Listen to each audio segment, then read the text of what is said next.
94, 95, 97, 98 এরকমই হবে।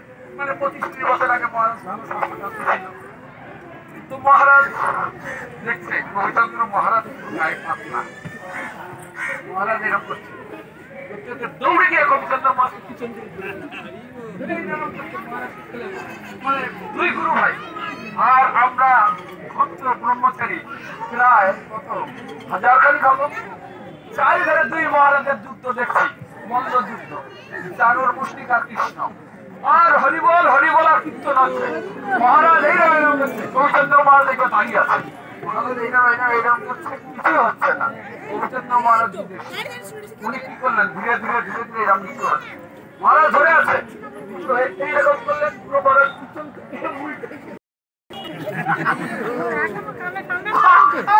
কোনো বাজাই পড়ে গেছে। আমরা যারা আছি চরণ ধরি এই পড়ে গেছেন, এইবার হাত তালি আর হরিব আর মহারাজের চরণ ধুলি নিয়ে মহারাজকে মাথায় করে নিয়ে আমরা যেমন আমাদের মায়াপ্রাসের আমঘাটা, কি ঘাটা, আমরা আগে আমঘাটায় নবদ্বীপ পরিবার কীর্তন করতাম, কেউ কাউকে চিনতে পারতাম না, কিরকম খেলতাম কয়েক ঘন্টা শুধু ধুলোর উপরে খেলা, মাথায় করে আগামীকে নিয়ে ঘোরা, এইরকম লীলা আমরা করতাম।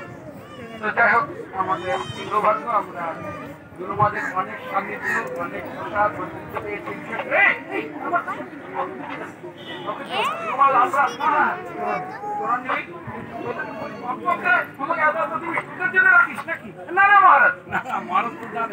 আমরা বদমাশি করবো, আমি তো লোভ আছে, ভালো মন্দ গুলো রেখে দিয়েছি, আমরা আগে